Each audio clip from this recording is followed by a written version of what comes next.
Peace and love, family. Peace and love. Peace and love. It's your boy King Hebrew, man. Coming to you live with another video. This one's for the women. You know what I'm saying? Y'all see the title. Feel me? Y'all know what's going on. Um, hey man, this one's just for the woman. All right. We're gonna get into one, how the woman can be saved. Two, the characteristics you want in a woman. You know what I'm saying? Especially you knowing that you are a Hebrew Israelite, right? You have to know these things, right? A lot of men want to jump into certain situations, you know what I'm saying, and not know what they're getting themselves into. Right? You have to know what you're getting yourself into. You have to know that you don't want no nigga woman, right? Shanae down the block, hood rat, puts the money in her breast, right? You know what I'm saying? Like you guys know what it is, right? Monique, Shanae, all them, you know what I'm saying, patent they weave, big old hoop earrings, you know what I'm saying? Like they ain't got no sense. All that, man. All that. You know what I'm saying? It's madness. It's madness. All right, so you gotta know exactly what you need to do. You need to know you need to know what you want in a woman. All right. So this one is just for the woman, man. We're gonna bring out precept upon precept, line upon line. Let's go to the book of Sirach, chapter 25 and verse 24. The book of Sirach, chapter 25 and verse 24. A wicked woman. Actually, let's start at verse. Okay, let's start at verse. The book of Sirach, chapter 25, verse 21. Stumble not at the beauty of a woman, and desire her not for her pleasure. First and foremost, do not stumble upon a woman just because she got thick thighs, big old booty. You know what I'm saying? She got nice hair and all that. No, don't stumble at her beauty. All right, verse 22. A woman, if she maintain her husband, is full of anger, impudence, and much reproach. A wicked woman abateth the courage. Okay, maketh maketh maketh a heavy countenance and a wounded heart. A woman that will not comfort her husband in distress maketh weak hands and feeble knees. Verse 24. Of the woman came the beginning of sin, and through her we all shall die. Okay. Through her we all shall die. Verse 25. Give her water, no passage. Give the water no passage, neither neither a wicked woman liberty to gad abroad. Verse 26. If she go not as thou wouldest have her, cut her off from thy flesh and give her a bill of divorce and let her go. So if you tell her to stay home, right? You tell her that you don't like spicy food, but she keeps making you spicy food. You tell her to stay at home. She's always going out with the homegirls, always going to the club. These are things that you don't want in a woman because she is not listening to you. Therefore, it says to what? Verse 26. If she go not as thou wouldest have her, cut her off from thy flesh and give her a bill of divorce and let her go. Now, it also says that you can't really divorce unless she commits adultery, right? But in this case right here, it says if she's going a way that you would not have her go, then most likely she's gonna find another man, commit adultery. Lord willing, you find that out and sign her or give her a bill of divorce. Right. So it's little things that you have to catch on to. You know what I'm saying? You can't be naive like I was. You gotta stay firm and you gotta know what's going on in this thing. All right, but these are characteristics that you don't want. Let's go to verse 22.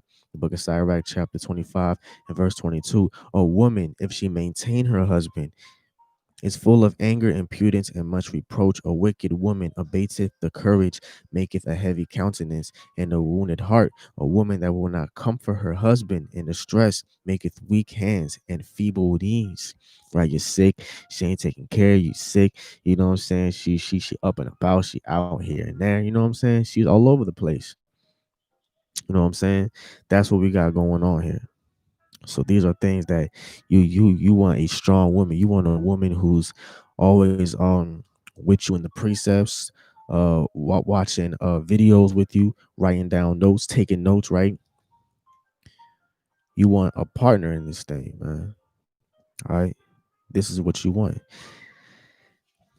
And this is what you need. All right. First Peter chapter 3 and verse 7.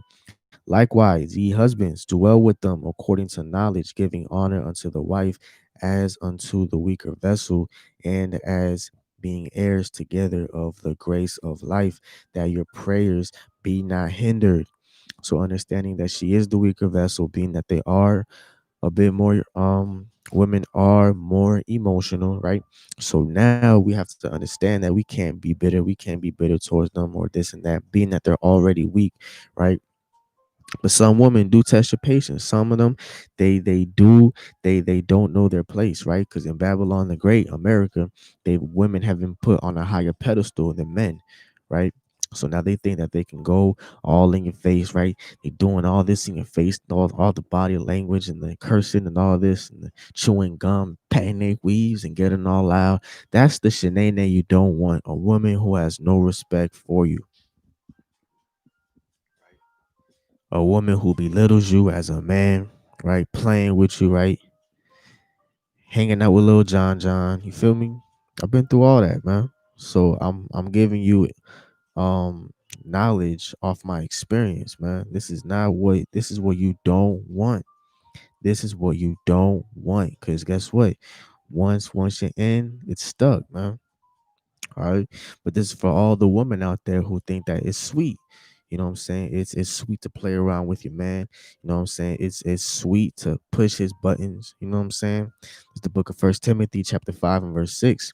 But she that liveth in pleasure is dead while she liveth, right? She's going out there, she's shopping, she got her nails done, right? She thinks she's goddamn Donald Trump in this thing, man. You know what I'm saying? She's feeling like a goddess. Woman, you would never see a humble woman at all. Women as soon as they get their nails done, right, man, their confidence is on 1,000. You know what I'm saying? They think they could take on the world. You know what I'm saying? And going out making plans with their homegirls, ready to go on trips. Vegas, taking shots, right? She's on one, right? She's living her best life, right? She got the dresses on, she got her nails done, everything, man. You know what I'm saying? All that. And that's just what it is. You know what I'm saying? So that's just me keeping it real. Um, Again, due to my experience, I know what's going on. You know what I'm saying? A lot of people don't really know what's going on because y'all really haven't really been through nothing yet. But soon, again, it's better to know than go through it. But sometimes certain people have to go through certain things so they can really know what's going on. All right. This is the book of Ephesians, chapter 5 and verse 22. Wives, submit yourselves unto your own husbands as unto the Lord. For the husband is the head of the wife, even as Christ is the head of the church, and he is the savior of the body. Therefore, as the church is subject unto Christ, so let the wives be to their own husbands in everything. Husbands, love your wives, even as Christ also loved the church and gave himself for it.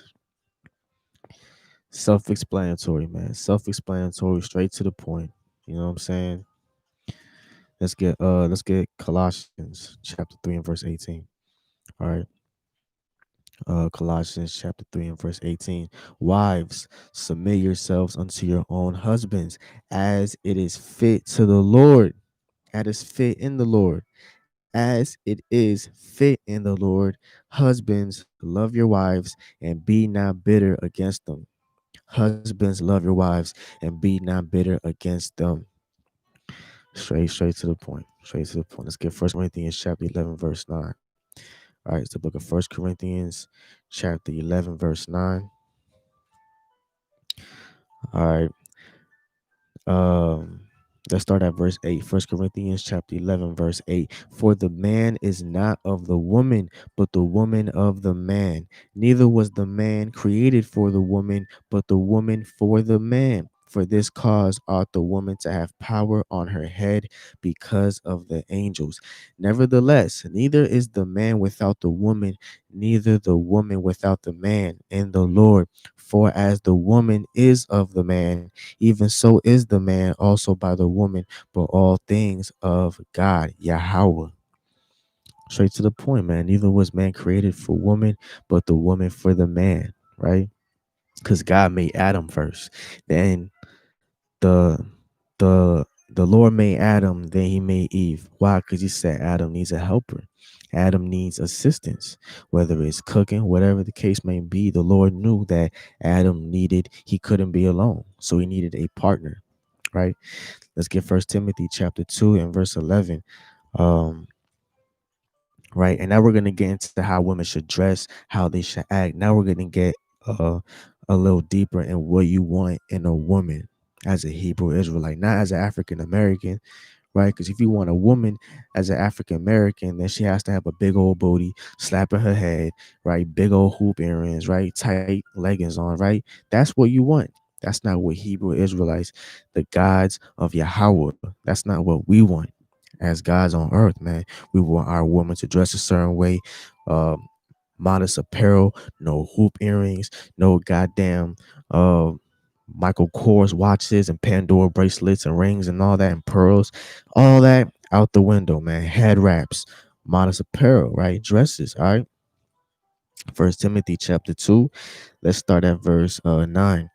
In like manner also that women adorn themselves in modest apparel with shamefacedness and sobriety, not with broidered hair or gold or pearls or costly array, but which becometh woman professing godliness with good works. Let the woman learn in silence with all subjection. I suffer not a woman to teach, nor to usurp authority over the man, but to be in silence. For Adam was first formed, then Eve, and Adam was not deceived, but the woman being deceived was in the transgression. Notwithstanding, she shall be saved in childbearing if they continue in faith, charity, holiness, and sobriety.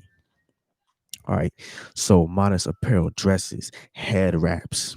That's modest apparel, right? No hoop earrings. Learning and having a shame face, you know what I'm saying?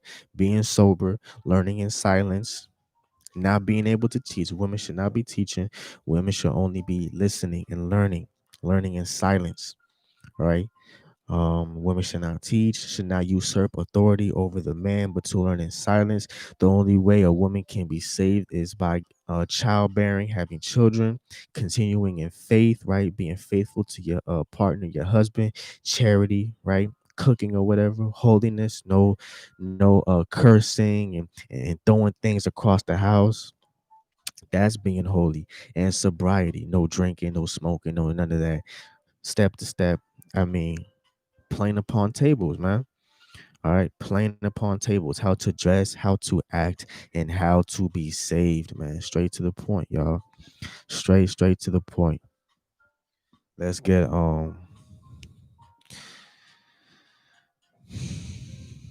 let's get Isaiah real quick. Let's get the book of Isaiah, chapter 32 and verse 9. It's the book of Isaiah, chapter 32 and verse 9. Okay, rise up. All right, now this is the Lord talking to all you shenanes out there. All right, it's the book of Isaiah, chapter 32 and verse 9. Rise up, ye women that are at ease. Right, hear my voice, you careless daughters. Give ear unto my speech. Many days and years ye shall be troubled, ye careless women, for the vintage shall fail, the gathering shall not come. Tremble, ye women that are at ease, be troubled, ye careless ones. Strip you and make you bare, and gird sackcloth upon your loins. They shall lament for the tears Slakia, they shall lament for the teats, for the pleasant fields, for the fruitful vine. Right, all you women living in pleasure. Right, we kind of read that in First Timothy. She that liveth in pleasure physically is dead while she liveth, meaning spiritually. Okay, so he's telling you, man, the Most High, the Lord, is telling you to wake up, tremble in fear, man. Careless woman, give ear unto these scriptures, give ear unto these prophecies, give ear unto our speech. Okay, all praises. Let's go to the book of Sirach, chapter 26 and verse 14. It's the book of Sirach, chapter 26 and verse 14. Um, let's start. Let's go to the book of Sirach, chapter 26 and verse 13.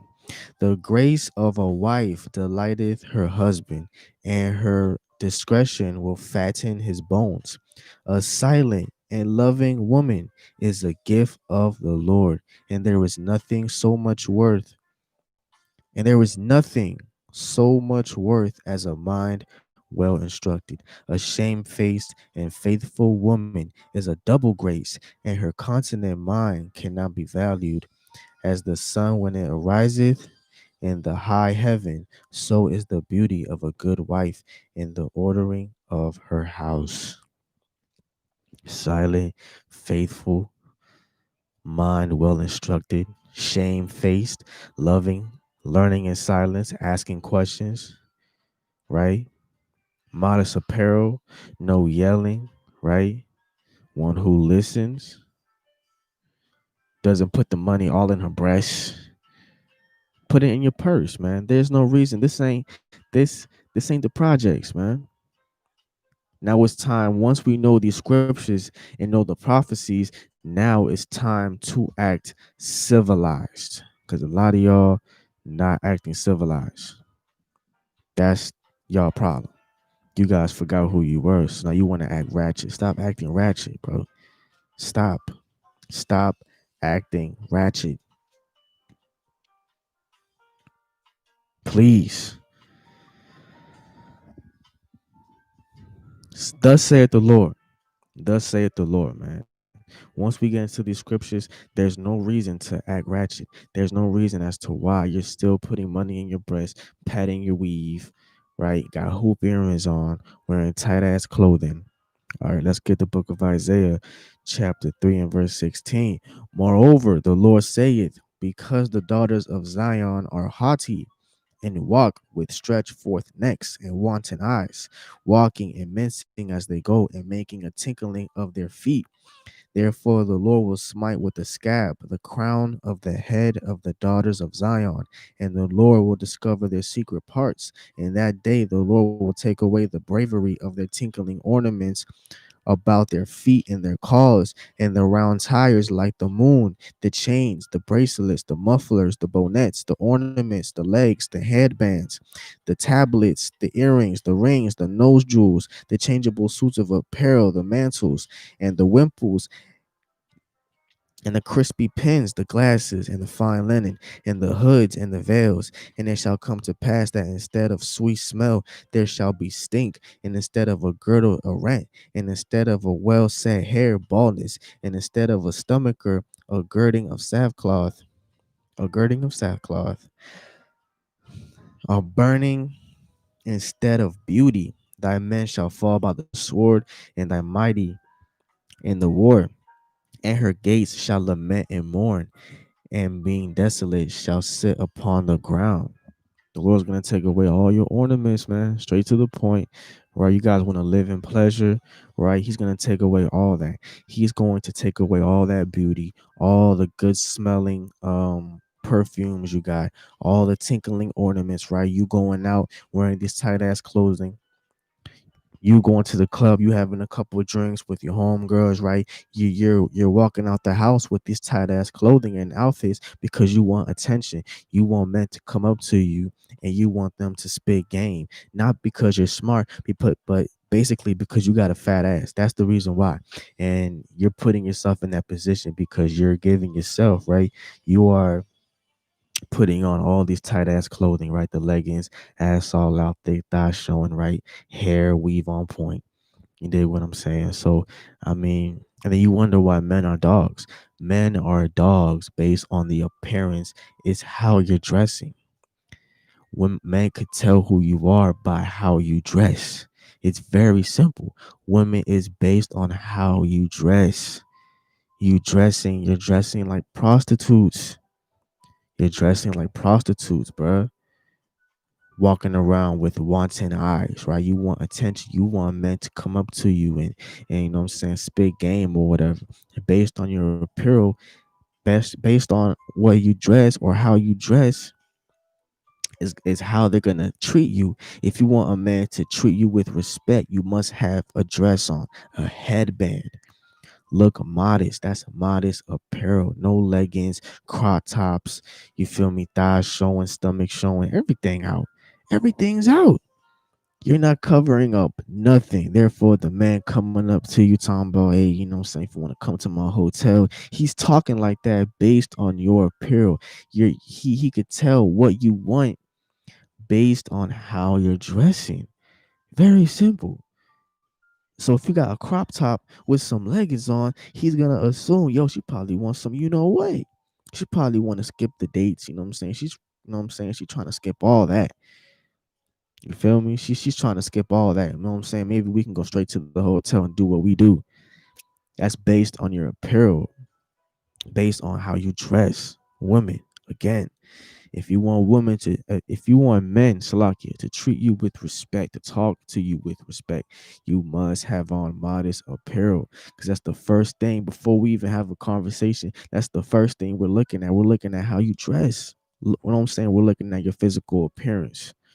All right. So it's very, very important to put on modest apparel. That's why the Lord said it. Faithful. You don't want a baby daddy. You want a husband. You want a man. You don't want no baby daddy. You don't want a boyfriend, right?